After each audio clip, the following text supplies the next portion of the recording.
Hello everyone, I hope आप सभी लोग बहुत अच्छे होंगे और उतने ही अच्छे तरीकों से आप सभी लोगों की तैयारी चल रही होगी। तो इस वीडियो में हम लोग देखने वाले हैं आपकी बोर्ड परीक्षा 2023 के लिए विषय भौतिकी फिजिक्स की महत्वपूर्ण क्वेश्चंस, इंपॉर्टेंट क्वेश्चंस, वो भी नंबर वाइज।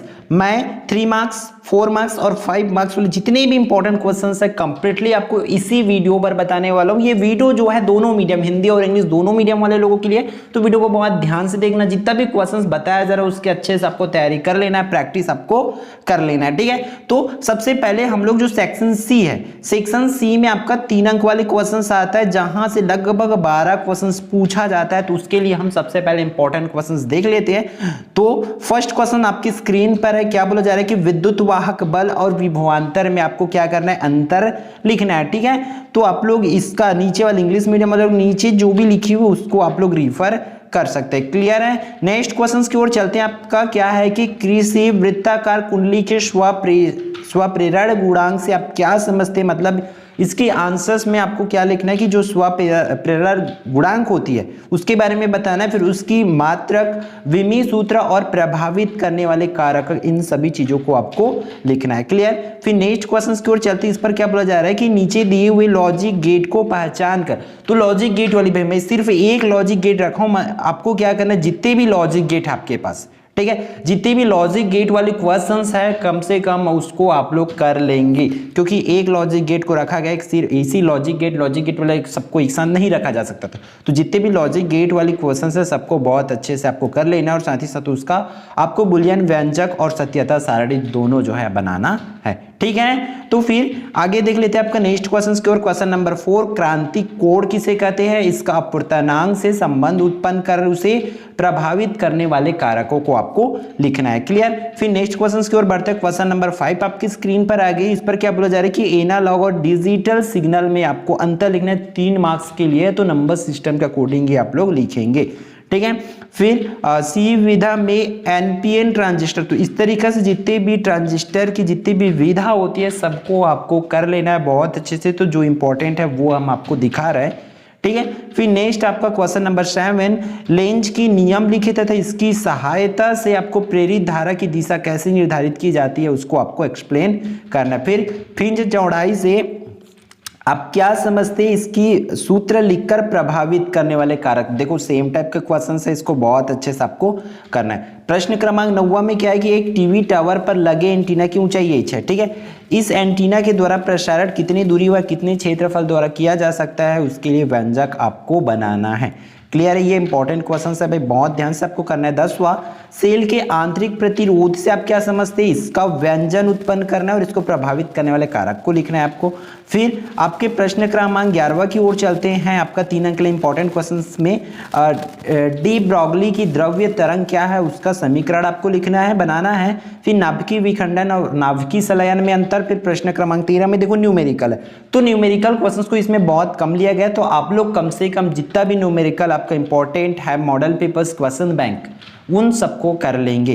क्लियर है। फिर आपका 14 और 15वां क्वेश्चन देखो। 14 क्वेश्चन देखो क्या बोला जा रहा है कि किसी चुंबकीय तार की लंबाई एल व उसमें बहने वाली धारा आई व उसका चुंबकीय आघूर्ण एम है, इसे एक वृत्त में मोड़ देने पर इसका नया चुंबकीय आघूर्ण क्या होगा उसको लिखना है। क्लियर है। तो ये 14 इंपॉर्टेंट क्वेश्चंस। फिर 15वां की बात करें तो इसमें देखो सिर्फ परिभाषा, तो एक परिभाषा वाला इस तरीके से क्वेश्चंस पूछा जाता है, तो ये इसमें हमने आपके लिए 10 इंपॉर्टेंट परिभाषा जो है करा रखे हैं, तो इन क्वेश्चंस को बहुत अच्छे से आप लोग कर लेंगे, ठीक है। फिर इंग्लिश मीडियम वाले लोग ये नीचे जितना भी दिया जा रहा है उस पर आप लोग देख सकते हैं और उस हिसाब से आप लोग तैयारी कर लेंगे, ठीक है। फिर आपका 3 अंक वाले में लास्ट क्वेश्चंस देखो। 16 अंक के लिए लास्ट क्वेश्चंस आपका 16 नंबर का लास्ट क्वेश्चन, आइंस्टीन समीकरण के आधार पर आपको प्रकाश विद्युत प्रभाव को व्याख्या करना है। तो देखो ये 16 क्वेश्चंस आपको इंपॉर्टेंट बताया गया। आपको सिमिलर जो क्वेश्चंस है वो 1-2 और कर लेना है, सभी का सिमिलर क्वेश्चन, जैसे कि आपको न्यूमेरिकल और कर लेना है।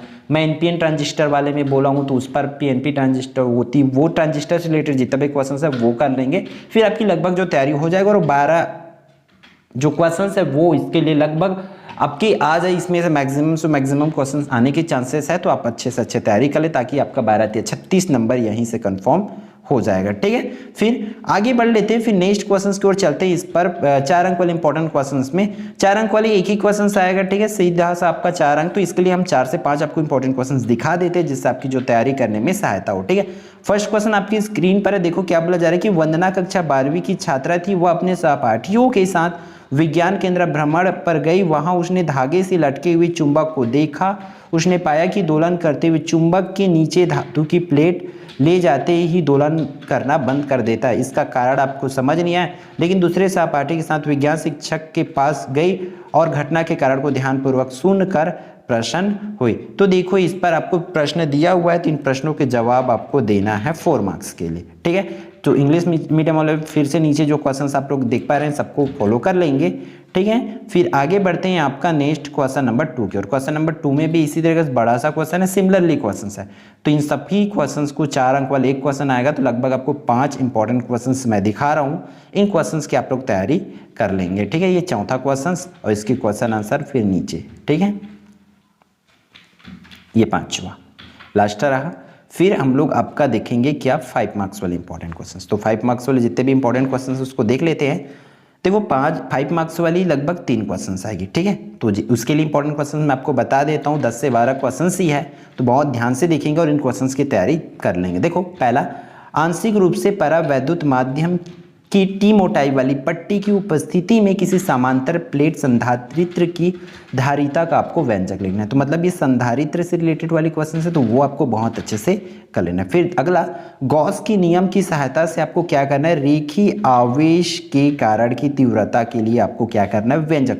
मतलब गॉस के नियम से आपको रेखीय आवेश की तीव्रता के लिए आपको व्यंजक बनाना है। फिर नेक्स्ट क्वेश्चन आपकी स्क्रीन पर आ गई है, थर्ड वन। इस पर क्या बोला जा रहा है कि कूलाम का नियम लिखना है। इसकी सहायता से फिर कूलाम के नियम से एकांक आवेश को क्या करना है, परिभाषित करना है, तथा सीधे ये भी करना है कि 2 आवेशित चालकों को जोड़ने पर ऊर्जा की क्या होती है, हानि होती है, ये आपको सिद्ध करना है। ठीक है, फिर प्रश्न क्रमांक 4 देख लेते हैं, क्या है कि किन्हीं 2 बिंदुओं के लिए कूलाम का नियम आपको लिखना है। फिर इसे गॉस प्रमेय की सहायता से सिद्ध करना है। कूलाम के नियम को लिखना है और कूलाम के नियम को जो है गॉस प्रमेय की हेल्प से क्या करना है, प्रूफ करना है आपको। ठीक है, फिर 5वां आपका क्या है, साइक्लोट्रॉन क्या है, उसका वर्णन निम्न शीर्षकों के आधार पर करना है। तो साइक्लोट्रॉन को आपको कर लेना है, क्या है कि आपको संरचना पति होना चाहिए, नामांकित चित्र, सिद्धांत एवं कार्यविधि, फिर आवृत्ति के लिए व्यंजक। इन 5 पॉइंट में आपको करना है, तब 4 पॉइंट में तब जाके आपको 5 नंबर मिलेगा। छठे क्वेश्चन की बात कर लेते हैं कि एक समान चुंबकीय क्षेत्र एक छोटे दंड चुंबक के अक्ष पर स्थित किसी बिंदु पर चुंबकीय क्षेत्र की तीव्रता के लिए क्या करना है, व्यंजक आपको बनाना है। ठीक है, फिर 7वां इंपॉर्टेंट क्वेश्चंस भाई देखो बायो सेवर्ट से तो आपका आएगा ही, तो बायो सेवर्ट वाली ये क्वेश्चंस कर लेंगे। फिर 8वां क्वेश्चंस की बात करते तो 8वां क्वेश्चंस में देखो क्या बोला जा रहा है कि 2 समांतर धारावाही चालकों के मध्य जो लगने वाली बल के मान प्रति इकाई पर क्या करना है, इस क्वेश्चंस के हिसाब से आपको आंसर उसकी देना है। ठीक है, 9 नंबर की क्वेश्चंस पर देख लेते हैं, आपका क्या बोला जा रहा है कि किसी पतले लेंस के लिए आपको सिद्ध करना है ये वाले कंडीशन को। ठीक है, पतले लेंस के लिए। फिर आपका 10वां और लास्ट क्वेश्चन देख लेते हैं, क्या बोला जा रहा है कि खगोलीय दूरदर्शी का वर्णन निम्न शीर्षकों के आधार पर करना है कि किसी किरण आरेख जब अंतिम प्रतिबिंब डी पर बने, आवर्धन क्षमता के लिए व्यंजक लिखना है, फिर नली की लंबाई, इसके लिए आपको क्या करना है, इसको लिखना है। ठीक है, तो आई होप ये पूरी वीडियो जो है आपके लिए यूजफुल रहा होगा, और यूजफुल तभी होगा जब इसकी प्रैक्टिस तैयारी आप लोग करेंगे, क्योंकि हम इसमें सिर्फ आपको क्वेश्चंस बता रहे हैं, आंसर्स जो है डिस्कस नहीं कर रहे, समझा रहे, तो आंसर्स आपको खुद करना पड़ेगा। तो आप लोगों को इसको अच्छे से कर लेना है, तैयारी हो गई होगी तो अच्छी बात है, और भी आप लोग इससे रिलेटेड क्वेश्चन जो है प्रैक्टिस कर सकते हैं। ठीक है, तो फिर मिलते हैं नेक्स्ट वीडियो में।